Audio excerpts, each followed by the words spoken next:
So hello guys and welcome back again. तो आज हम करने वाले हैं अपनी फिजिक्स की सीरीज़ की second video.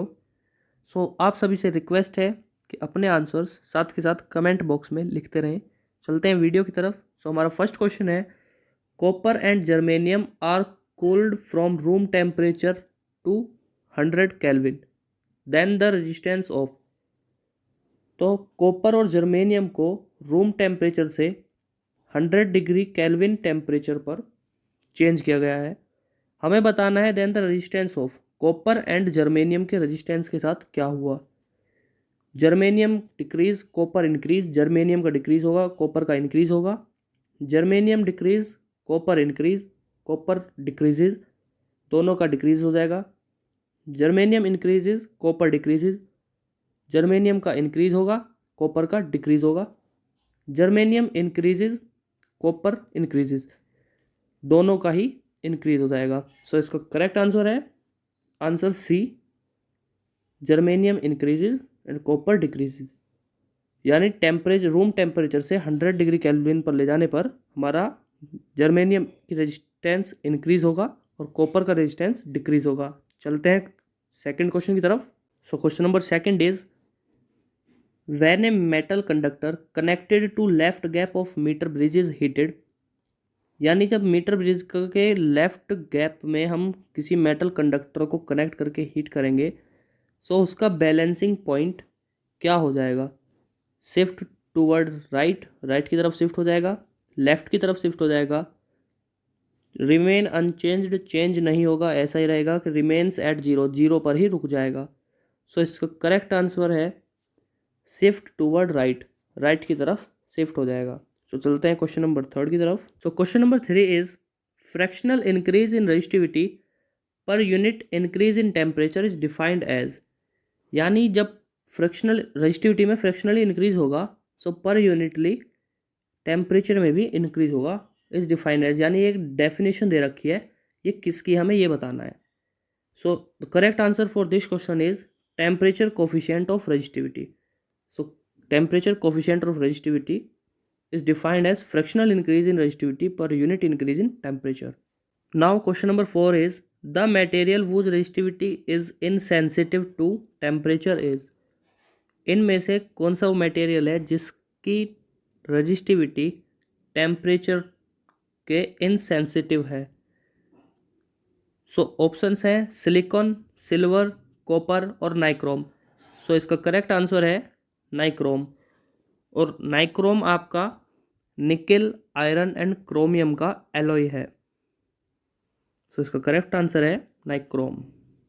Now question number 5 is, the temperature coefficient of resistance of an alloy used for making resistors is. हमें यहाँ पे बताना है कि रजिस्टर्स को बनाने में जो एलॉय के रेजिस्टेंस का टेम्परेचर कोफिशिएंट होता है वो स्मॉल एंड पॉजिटिव होता है, स्मॉल एंड नेगेटिव होता है, लार्ज एंड पॉजिटिव होता है कि लार्ज एंड नेगेटिव होता है। इसका करेक्ट आंसर है स्मॉल एंड पॉजिटिव, यानी वो स्मॉल होगा एंड पॉजिटिव होगा temperature coefficient of resistance of an alloy for making. Question number 6 is, SI unit of electric current is. Electric current की SI unit है कूलम्ब सेकंड, न्यूटन पर second square, coulomb पर second, ampere per metre square. इसका correct answer है coulomb पर second. चलते हैं next question की तरफ। Question number 7 is, A study current flows in A metallic conductor of non uniform cross section, which of these quantities is constant along the conductor. यानी एक study current flow हो रहा है इन ए metallic conductor में of non uniform cross section, जिसका कि non uniform cross section है। इनमें से, इन चारों में से कौन सी वो क्वांटिटी है जो कंडक्टर में कांस्टेंट रहेगी। Electric field, drift velocity, current और charge current density. Correct option is C, current जो है वो कांस्टेंट रहेगा along the conductor. Now question number 8 is, Kirchhoff's first law is based on. Kirchhoff's का फर्स्ट लॉ बेस है law of conservation of energy, law of conservation of charge, law of conservation of momentum और Newton's third law of motion. So इसका correct answer है law of conservation of charge. So Kirchhoff's first law is based on law of conservation of charge. So now move on to our next question. Question number 9 is Kirchhoff's second law is based on law of conservation of charge and energy, law of conservation of momentum of electron, law of conservation of energy या none of these. So इसका correct answer है law of conservation of energy यानी option C. So now question number 10 is if a coil of heater is cut to half, अगर हम एक heater की coil को half काट दें, what would happen to heat produce. So जो उसमें हीट प्रोड्यूस होती है उसका क्या होगा, डबल हो जाएगी, हाफ रहेगी, रिमेन सेम रहेगी और बिकम 4 टाइम या फिर 4 गुना हो जाएगी। सो इसका करेक्ट आंसर है डबल। सो हमारी हीट जो है, अगर हम हीटर की कॉइल को काट देते हैं हाफ, सो हमारी हीट डबल हो जाएगी। So now move on to our next question. Question number 11 is the nature of parallel and anti-parallel currents are. Option A, parallel currents repel, anti-parallel attract. Option B, parallel current attract, anti-parallel current repel. Option C, both current attract. Option D, both current repel. So हमें से question यहाँ पे पूछा गया है कि हमें parallel and anti parallel current का नेचर बताना है। ऑप्शंस हैं, तो इसमें से जो करेक्ट आंसर है वो है ऑप्शन बी, यानी पैरेलल करंट अट्रैक्ट करेगा and anti parallel current repel करेगा। तो now question number 12 is a current carrying loop is placed in uniform magnetic field, the torque acting on it does not depend upon. So question पूछ रहा है कि हमने एक uniform magnetic field में current carrying loop को रखा है। सो जो करंट कैरिंग लूप पर टॉर्क एक्ट करेगा वो डिपेंड नहीं होगा on shape of loop, area of loop, value of current और मैग्नेटिक फील्ड। सो इसका करेक्ट आंसर होगा शेप ऑफ लूप। तो आगे बढ़ने से पहले हम आपसे कहना चाहेंगे, अगर आपने चैनल को अभी तक सब्सक्राइब नहीं किया हो तो चैनल को सब्सक्राइब करें, वीडियो को लाइक करें और अगर आपको कोई कन्फ्यूज़न हो, कोई प्रॉब्लम हो तो कमेंट जरूर करें। और आपको इस वीडियो से रिलेटेड PDF हमारे टेलीग्राम चैनल पर मिल जाएगा। हमारे टेलीग्राम चैनल का लिंक डिस्क्रिप्शन बॉक्स में है, आप चेकआउट कर सकते हैं। So now move on to question number 13।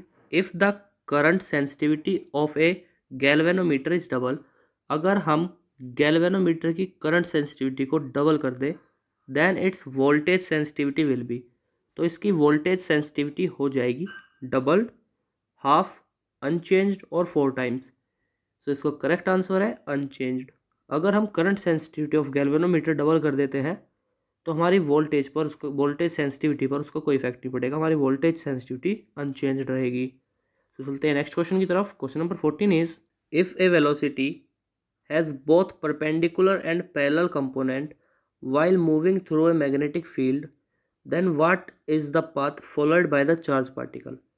सो हमारा क्वेश्चन बोल रहा है कि अगर हमारा चार्ज पार्टिकल जब मूव करेगा थ्रू मैग्नेटिक फील्ड के, सो उसकी वेलोसिटी के पास में बहुत परपेंडिकुलर एंड पैरेलल कंपोनेंट्स हैं। सो वो चार्ज पार्टिकल कौन सा पाथ फॉलो करेगा, लीनियर पाथ, सर्कुलर, हेलिकल और एलिप्टिकल। सो इसका करेक्ट आंसर है हेलिकल। तो चलते हैं नेक्स्ट क्वेश्चन की तरफ।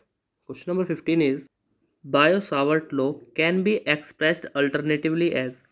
तो Biot-Savart law alternatively expressed किया जा सकता है as Coulomb's law, Ampere circuital law, Ohm's law और गॉस लॉ। तो इसका करेक्ट आंसर है एम्पियर सर्किटल लॉ। तो now question number 16 is the resistance of an ideal voltmeter is. Ideal voltmeter का रेजिस्टेंस होता है 0, low, high और infinity.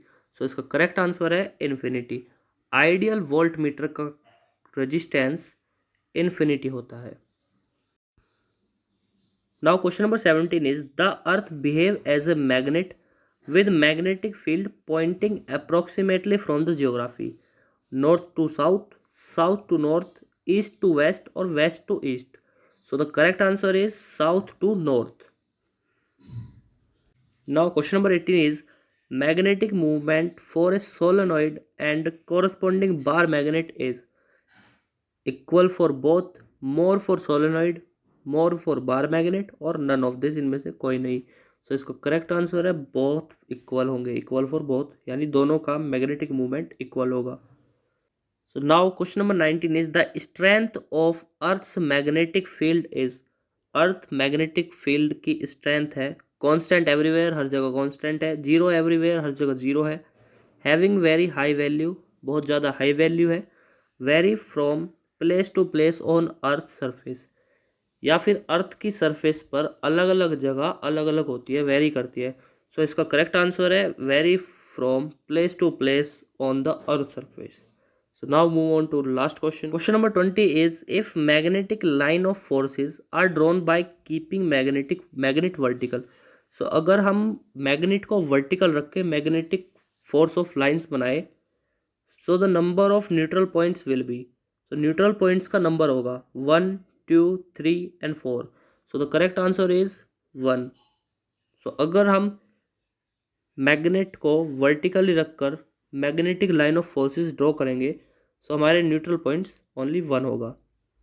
So hope आपको वीडियो अच्छा लगा हो, हेल्पफुल लगा हो तो वीडियो को लाइक कर देना, चैनल को सब्सक्राइब कर देना और बेल नोटिफिकेशन को ऑल पे सेट कर देना ताकि हमारे रेगुलर आने वाली वीडियोस आपसे मिस ना हो।